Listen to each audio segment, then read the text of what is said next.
Today we are going to talk about the first of the theorists who set the stage for the idea of liberalism, and his name is Thomas Hobbes. For those of you who are listening on the radio, we're reading Hobbes's great masterpiece, The Leviathan, which you can get from your hometown library. If you're going to read it, I'd recommend you read only chapters 10 through 20. You don't have to read the entire book. The heart of it's in there. Next week, we will be turning to John Locke, and our masterpiece for discussion will be Locke's second treatise of civil government. Don't ask about the first treatise. No one ever reads it. It's irrelevant. This is the second treatise of civil government, upon which the Declaration of Independence was generally grounded, and a lot of other things of some significance. The third of the great foundation masterpieces that we'll be reading, Jean-Jacques Rousseau's The Social Contract, is also a standard classic. Now, we're mainly interested in Hobbes's method, in how Hobbes contributed to a system of thought that has affected liberalism ever since. But we should really see Hobbes's work in the context of its own time and what he was trying to accomplish first. So let's remind ourselves again a little bit of the politics of the period in which Hobbes wrote. We remember that this is the period of the growth of absolute monarchies, the rise of the nation state throughout Europe. France, England, Spain, Prussia to some extent, have all emerged into a form that has completely replaced the complexity of the Middle Ages. And in England, that process went on under the great Tudor monarchs, Henry VII, Henry VIII, Elizabeth I, with great political grace. Parliament, the nobility, the monarchy collaborated in creating a more centralized system of government. However, in 1603, the Tudor monarchy was replaced by the Stuart monarchy, and the monarchs of that period, James I and Charles I in particular, asserted monarchical privilege over Parliament in a very acute fashion. And they claimed, James in particular, that they did not rule by the consent of Parliament or with Parliament, which was the formula that the Tudors had been building up to, but rather they ruled by divine right. That their relationship, the relationship of the king to the people, was one of rulership, trusteeship to God. And in this they recalled an old, medieval, ancient idea, in fact, of rulership that goes way back perhaps to the time of St. Augustine, that sinful man did not know the moral law and hence could not be motivated by it, and only kings, and that kings therefore should not be responsible to the people. If so, they would only do sinful acts. A king should be responsible only to God. Well, Parliament opposed these new assertions of royal authority and this theory of divine right. And eventually this tension between the two sides led to a breakdown, the first revolution, we might say, or the major constitutional crisis in British history. Britain in the 1640s, remember Hobbes is writing about in this period, came very close to having a revolution, like the later French or American revolutions. Britain might have ended up being the first democracy in the world. In fact, for a short time, it was a commonwealth under Oliver Cromwell. But Cromwell himself couldn't keep power. He became a dictator. His ineffectual son succeeded him. And by 1660, the monarchy had been restored, and England was to take its own course into modernity, one which would lead to the contemporary idea of constitutional monarchy. Now, Hobbes himself wrote in defense and of the royalist cause, of the cause of monarchical absolutism, against Cromwell, against the parliamentarians, during this period of civil strife. But the way Hobbes reasoned had nothing to do with the divine right of kings. And in fact, his very approach was anathema to Charles and the Royalists. For he argued not from the traditional legitimacy of divine right, but from the new and basically republican idea of contract or consent. And he did it in a very strange way. Now, Hobbes had really no importance in terms of the politics of his time. Most people scorned him, ignored him. And his conclusions, perhaps, are not that important, but the way he reasoned was. Because the method that he used has been part of the process of thought of our civilization about thinking of things political and economic ever since. It's been the way we reason to conclusions about politics. Now, Hobbes's method had a number of presuppositions. It was basically, as we mentioned earlier, grounded in the ideals of the new science. And here in the age, just passing through the age, inspired by Galileo, inspired by Descartes. An age that would redevelop knowledge on a new foundation. Hobbes is almost a contemporary of Isaac Newton. Hobbes is living in a world where these things are being talked about, and Hobbes aspires to create a physics of politics. Now, the new scientific imagination is saying, well, as it always has, perhaps since Aristotle, that to explain something is to explain it in terms of physical principles. You have to explain the causes of things, the sources of force and motion. Aristotle believed that, and that idea passes through time into the modern period, that in some sense physics is the master science. Now, that's one element of it. The second element of it would be that this can be expressed mathematically, geometrically. This is an era with its great, almost return to the Platonic, Pythagorean ideal of God who is a mathematician, of a universe that is accessible to human logic and human reason because its most basic forces, its most basic laws must be understandable in that way. It meant a conception of God, as I say, or a conception of ultimate reality as mathematical in form, almost as the Pythagoreans had suggested that behind all transient flux in the world lay the reality of mathematics and of a clock-like universe, a mechanical universe, you might say, that could be expressed physically. So at one level, Hobbes is trying to create a politics and an economics that looks like that. Now, the other element is that Hobbes shares René Descartes' skepticism and reductionism. That sense that we'd been fooled too many times by vast assertions and complex systems, and that the active, rational mind had to doubt everything that it had been taught and start all over again from sure, certain propositions. Now, this is the method of axiomatic logical geometry, and it fits with physics.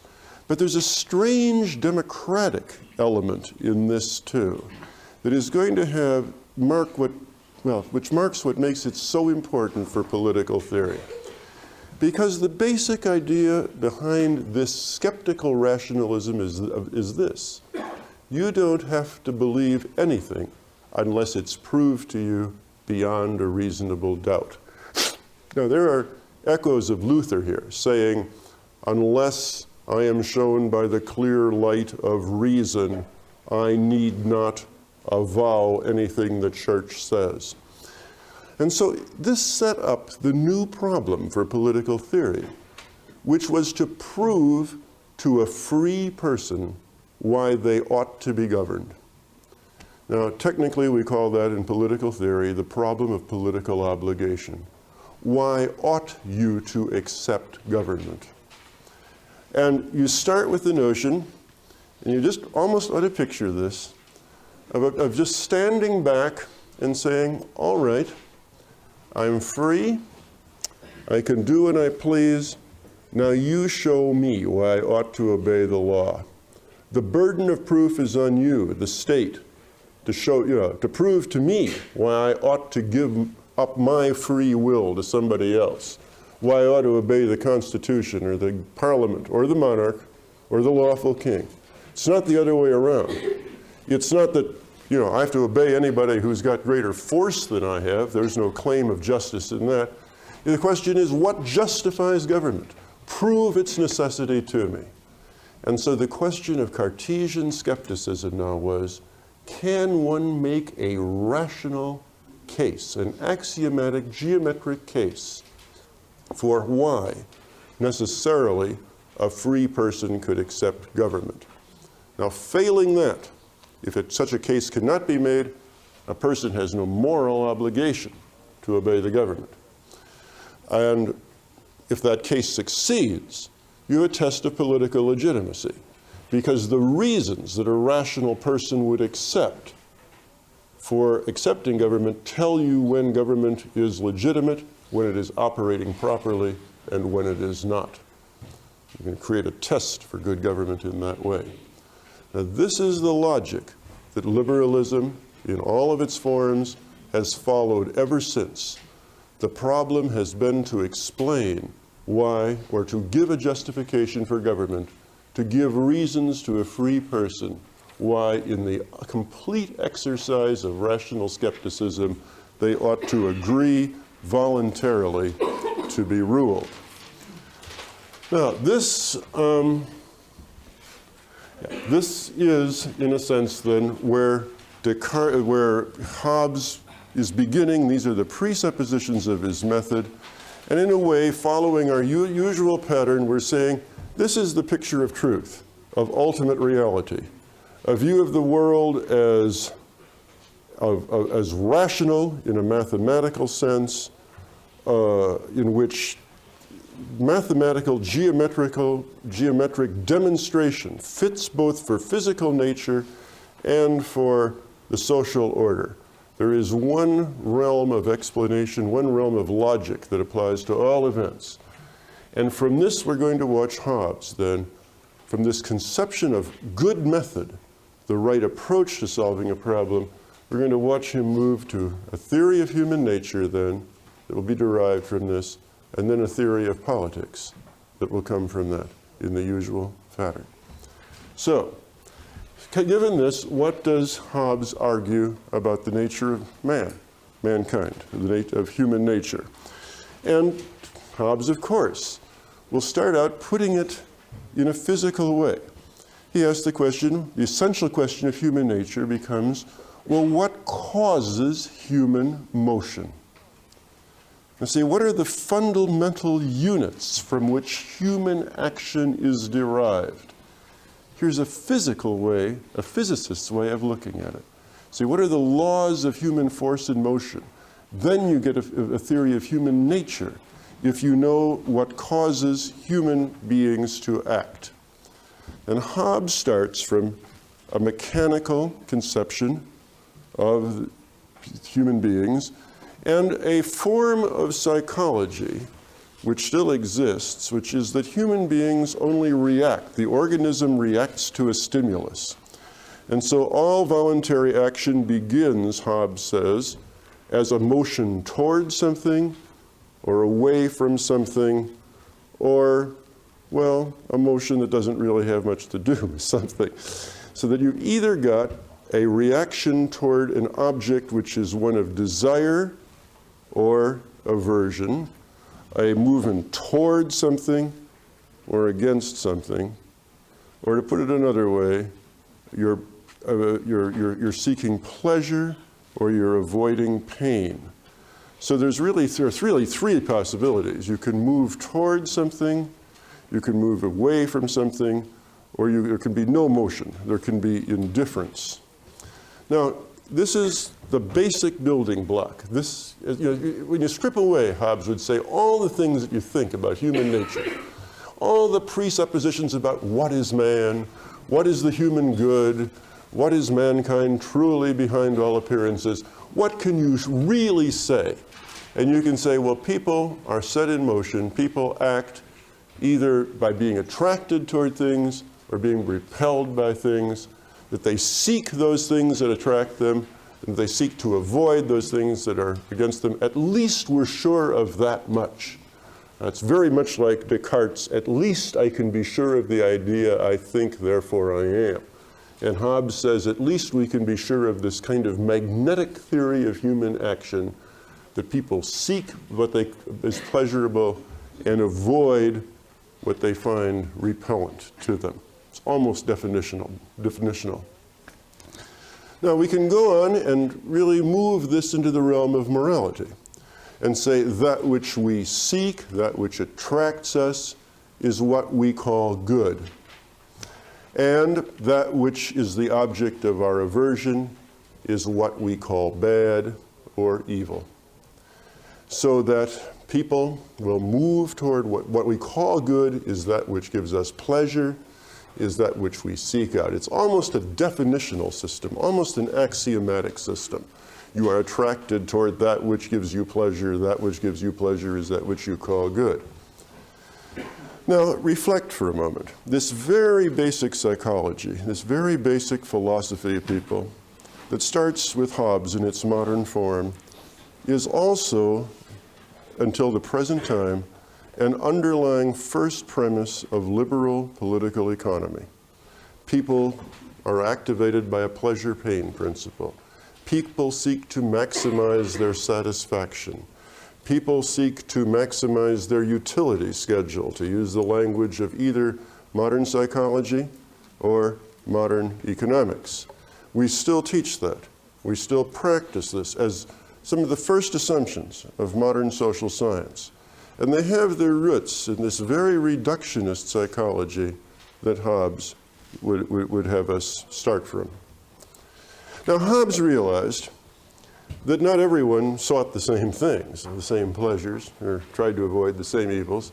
Some people wanted glory in the world. Other people would be repulsed by the idea of glory. Some people wanted sanctity, to be known for how good they were. Other people found that idea kind of repulsive. And you could identify different people by the kinds of pleasures they wanted, the sort of things that attracted them in the world. And Hobbes called these the passions, following ancient usage. So the next part of his definitional system was the concept of a passion, those things that we seek, those patterns of things that attract us as individuals, and those things that repel us. And so we get the notion that man, women, as individuals, seek their passions, in a sense, seek to fulfill their passions. And so life becomes then a pursuit of the fulfillment of passion.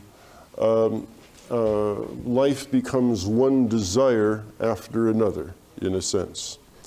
Now, in the life of the acting person, then, we begin with the stimulus, attraction, reaction, which then is modified by passion. In other words, what we call something that attracts us or repels us, how we define it depends on our passions. But then passion also quickly is related to reason. And reason becomes a calculation or conscious deliberation on the ways and means, the probabilities of achieving a pleasure or avoiding a pain.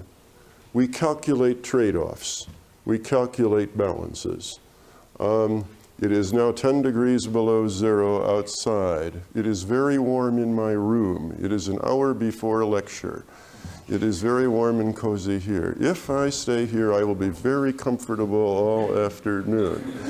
If I do not go, I will not learn about Thomas Hobbes, and the exam is coming. I weigh these two things in my mind, and I calculate which pleasure more greatly attracts me in terms of my passions, whether comfort is more important than achievement at this particular moment, and I act according to it. But what reason becomes is the calculation of how to increase pleasure and avoid pain. One calculates whether one can find a route that takes one through various warm buildings to get here along the way. Now, this is very interesting because this is a new conception of what reason essentially is. For the ancients, of course, for Plato and Aristotle, reason was the human capacity to determine their own ends. What Aristotle thought was distinctive about human beings was their moral character, their capacity to decide what life was for in the end. But now here, reason becomes the servant of the passions. Reason for Hobbes is the way in which you calculate means to ends, any end, anything you want at all. And you'll see this looming through the whole modern period, that reason now no longer is the choice of ultimate values, but is the way of calculating the appropriate measures to take to get one's specific goals realized in relationship to other goals.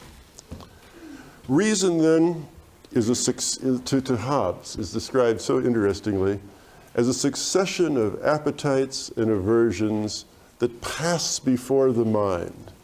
And the will then becomes the last appetite or aversion before action. You know, you're sitting there in your room, it's cold outside, and you say, I think I'm just going to stay there. The appetite for staying there passes. But you think, if I stay there, I will miss this lecture, and if it's going to be the only lecture on Hobbes, the chances of my doing well on the 6-week exam are very small. On the other hand, what's one examination in the life of a college student? But if I don't get above a 3 point or a 3.25, what are my real chances of getting into business school or medical school? I will end up selling used cars on even colder days than today, out of doors. And with that thought, you leap from your bed and put your clothes on, and that is the last appetite before action, the last reason, which is the will. The thing that actually moves you by way of stimulus, through passion, through reason, into action. Now, this is Hobbes's very mechanical, very physical theory of what makes human beings work. And taking this general conception and generalizing these parts to the whole, because science in the great 18th century, 17th century tradition had to have a general law. You know, it was the search for general, simple laws about the universe, then would ask, well, what generally can we say about what causes human beings to act? And unlike anybody else in history, Hobbes said, I will give you what causes human beings to act. It is the search for power. Now, power in a very specific sense, not in the political sense, but power being any capacity, any ability by which people seek to achieve those things that attract them and seek to avoid those things that repel them. And Hobbes writes, to sort of conclude this section of his discussion, so that I put for a general inclination of all mankind a perpetual and restless desire of power after power that ceases only in death. Well, what does that mean?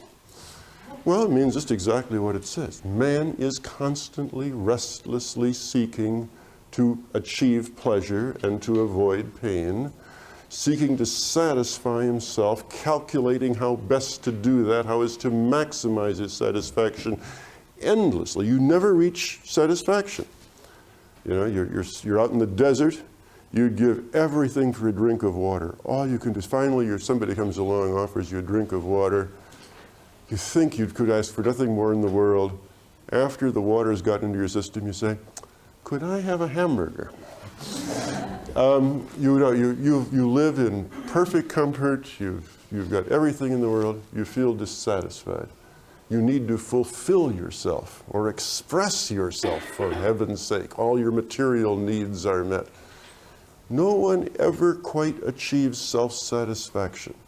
Whatever people are doing is always seeking power, greater satisfaction. That is the characteristic of human beings. Now, power then is anything that can be used as a means to an end. People are constantly in the process of calculating how to achieve greater and greater satisfactions in a relentless quest that endeth only in death. Now, from this basic framework, this theory of human nature, Hobbes goes on to begin his construction of the political implications of this idea. And in doing this, he introduces an artifact of thought that is very much a part of liberal reason from then on, which is the idea of the state of nature. And it's a way of getting to this question of why ought one to have government at all? After all, before you're going to have a political theory, you might as well ask if one is really necessary at all, because it might not be necessary to have government. Government might be a total waste of time and a hoax. So the need for government has to be proven. And the way to do that, Hobbes and others in this, what is called the social contract tradition, expressed it, would be to ask, why would people voluntarily agree to be ruled by somebody? Instead of acting freely for themselves, to submit to the authority of someone else who'd tell them what to do, boss them around, constrain their choices, make them live according to someone else's will rather than your own will. Why would anyone conceivably ever rationally do that? And to do that, you start with the notion of a state of nature. You ask, well, what would the world be like without government? If you didn't have civil society, if you didn't have government, how would things be? Now, oftentimes when we talk about the state of nature, the contract theorist, you think of this, I don't know who started this idea, as a developmental progression, that what these people thought was, well, somewhere back in history, there was kind of a golden age where people just lived in the forest in a state of nature. And of course there was some idea of this. I mean, with the discovery of America, there was some romanticization of the American Indians as living in a state of nature. But in the philosophy of the times, this was more of a thought experiment. This was more of a way of getting you to start reasoning toward the question of when is political obligation justified, when is the state warranted. And the way you do this is to ask, well, what would things be like without government? Which is to ask, what would life be like in the state of nature? Now, to begin thinking about the state of nature, what you have to do is it's an active imagination. Just ask, well, how would people be? How would life be, not only if you didn't have government, but if you didn't have civilization? What would people be like if you didn't have mores and morals and customs and any ordering principle? How would society be if none of that were around? What is man like naturally? Now, Hobbes, of course, will tell you, and his conception of the state of nature, of course, starts from these premises about human behavior that follow from his physics itself. Man seeks survival, and man seeks power.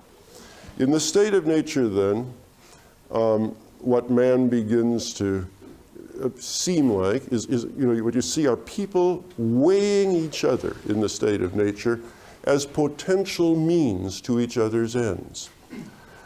Because each person is, by Hobbes's laws, driven to maximize their own power, they see each other person as an object of their own fulfillment of their pleasure or aversion. Think, if you have to, of sort of a jungle society with all kinds of kind of crude people walking around sizing one another up. That one would make a good slave. Big, strong. I think I can put that person to work, then I don't have to work all afternoon. This one, I think, can be tied to a post and will listen to me lecture on political economy for at least 50 hours. This one, well, you can go on and on and on. And the problem is that as each person is sizing the other up, each becomes a threat from the point of view of the other. Because everybody knows that that person is being looked at as a potential means to the other person. So each person is always wary of the other, and this wariness increases.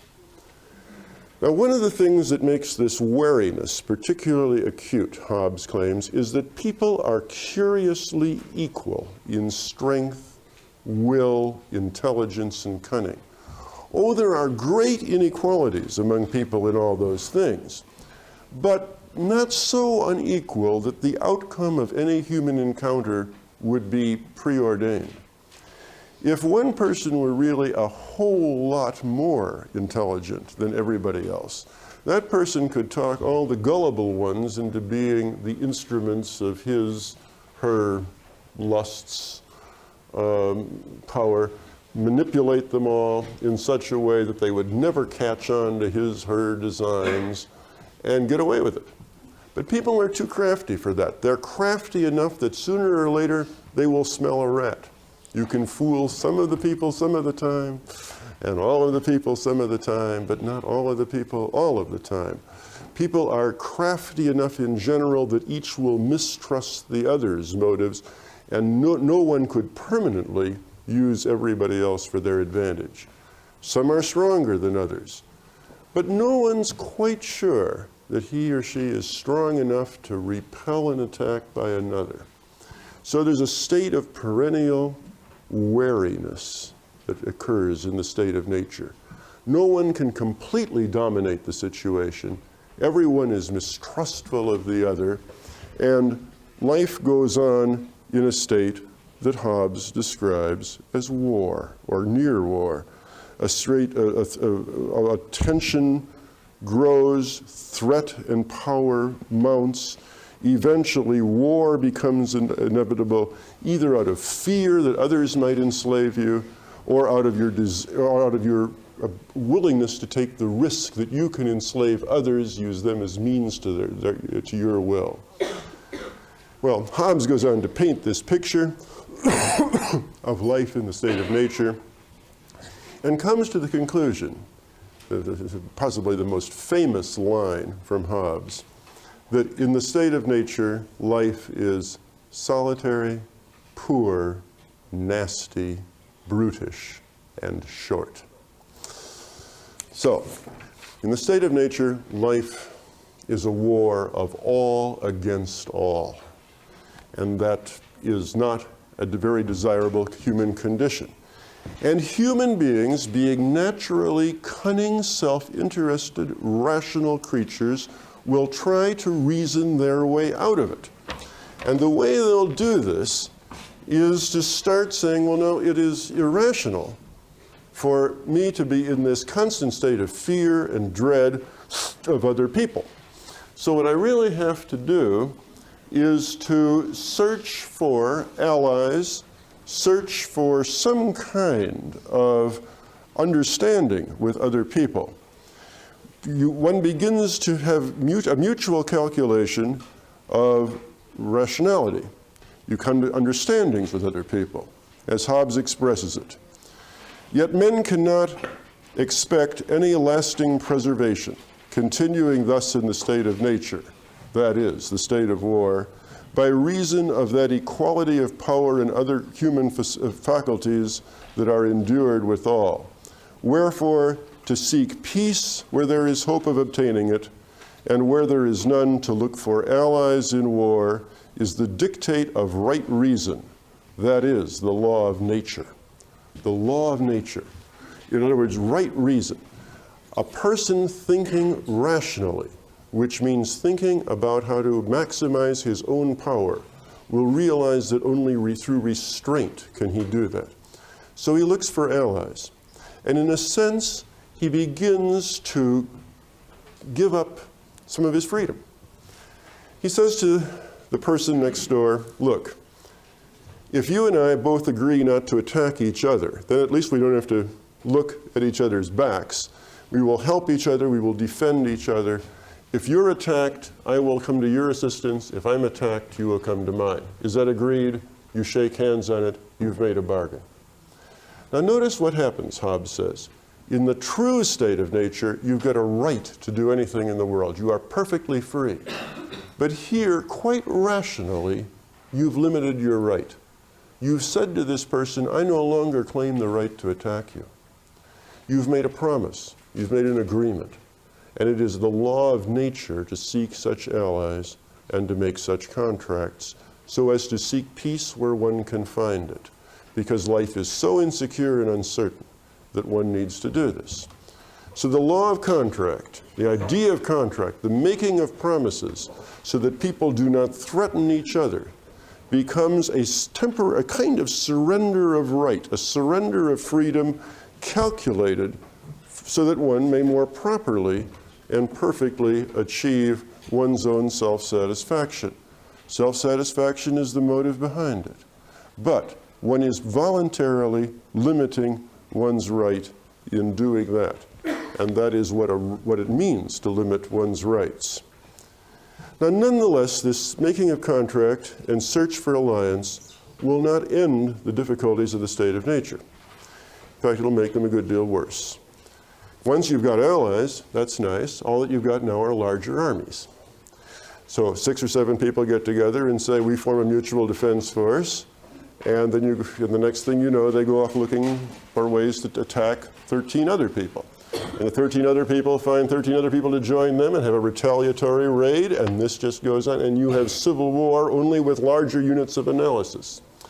And the people who form contracts so as to achieve peace keep those contracts until one of them disagrees as to who's getting the better share of the bargain, and then the contract's broken, and there's more bloodshed, so that peace is never a stable thing.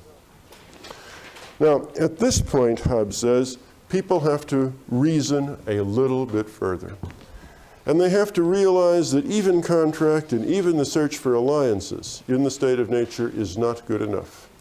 What one needs necessarily is to surrender all of one's rights to freedom, to surrender all the rights that one has in the state of nature to be a completely self-determining person so as to secure that peace and order which makes freedom and life alone possible, to end the state of war that is caused by man's very power-seeking nature itself. And to do that is the way man reasons his way into government. And this is why government is a rational necessity for man. Now, the reason that you must have government, not just alliances, not just contracts, but a government that can make and enforce laws that are universal and binding, really, Hobbes argues, comes down to a twofold proposition. The first is the need for an impartial judge. No matter how many contracts you make and agreements you make, there will always be disputes as to which side is right in whatever an interpretation of that contract comes up. In the state of nature, among these power-seeking people, 2 people may agree that they're really doing no good constantly stealing each other's cows day after endless day. And so they may come to an agreement to call certain cows their own property and to brand them and so forth. But when a dispute comes up, each is apt to interpret that as to which cow belongs to which person. Each is apt to interpret that contract to their own advantage. Now that means the contract's going to be broken and war is going to start all over again.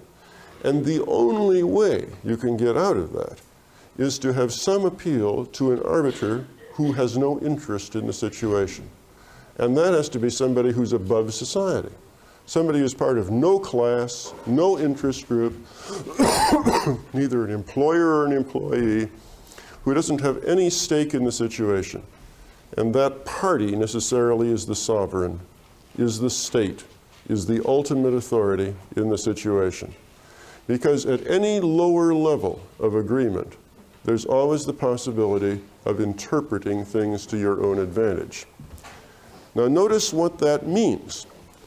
That means that if you say that there's a need for an impartial arbiter of disputes, that means that you as an individual have to give up the right to say that you have the right to judge whether a contract, a law, a social situation is good or bad for you. You give that right up to the state, because your judgment is always going to be biased, and warfare is always going to return if each individual reserves to himself or herself the individual right to judge social situations.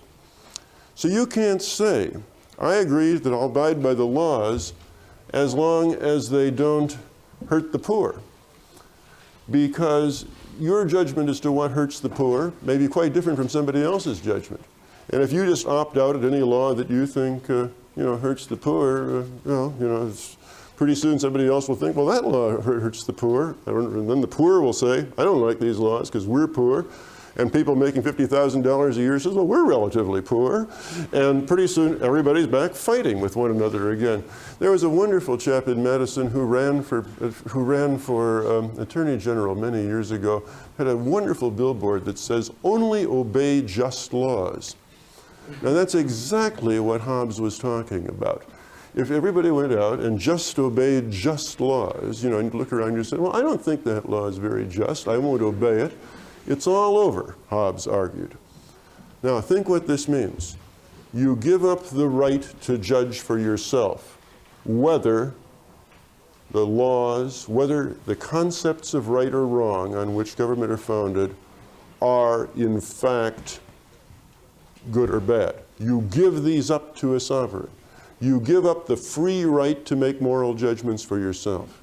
You agree to submit to laws because the alternative is anarchy, is the state of nature of war of all against all. And you need a final authority. You can't have, as Hobbes would argue, you can't have an appeal to a church as against the state.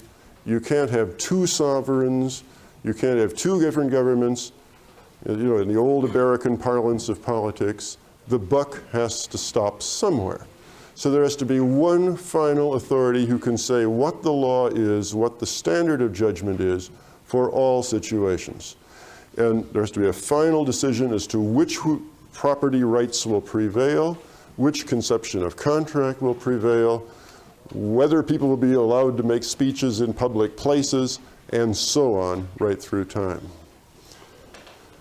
Well, this is the essence of Hobbes' theory of sovereignty. What he is trying to say, at least in its most simple implication, is this. He says, here is a logical argument, a Cartesian argument, which should constitute a geometric proof for the necessity of government. It should prove what seems to be the improvable, that a free person who has the right to do anything in the world should freely submit to authority, should renounce all rights of freedom of action to someone else, to an abstract authority who will define what rights and duties they have and will have the power to enforce them. Now, I don't know whether you find that argument acceptable or not. You'll have a chance to think about it for the next 3 weeks or so. And the question is, if you don't, why not? Where do you get off of this train of reasoning? Is it with the first premises, the second premises? How far down the track? Because if you end up, Hobbes would say, you just ended up as a supporter of royal absolutism.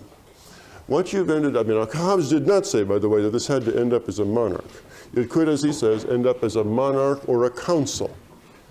But remember, you've given up all rights to the state. It is a defense of absolutism, a defense of the absolute state, a defense of a state of which you have no longer the right to make judgments as to when government is legitimate or it is not, because you are in no position to do so. If every person reserved that right to themselves, back to the state of nature, back to war of all against all immediately.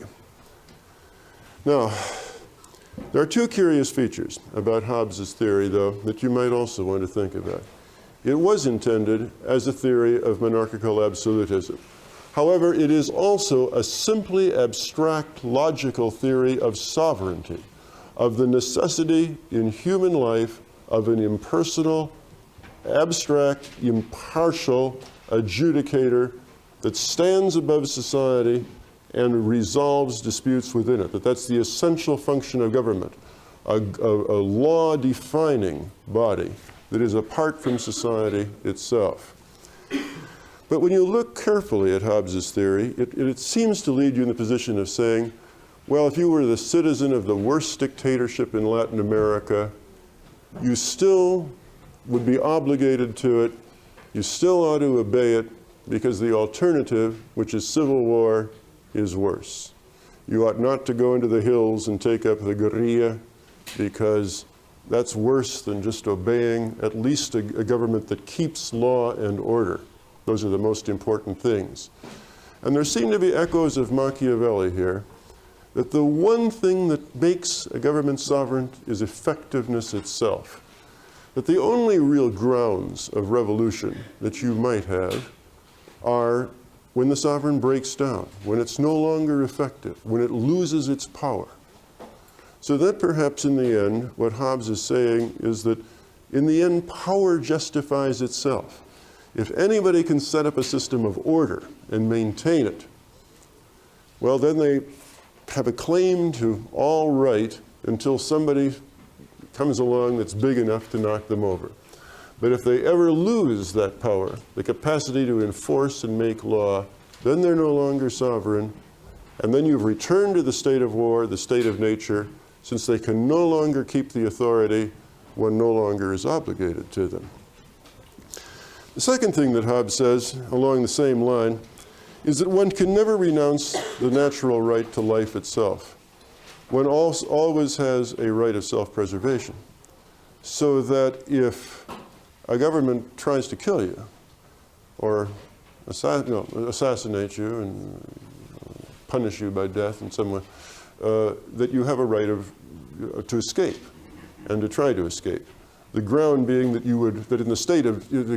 would then be a bad bargain. In a way, in the state of nature, you'd be better off with the uncertainty of death in the hands of one's fellows than you would be with the certainty of death in the hands of a sovereign.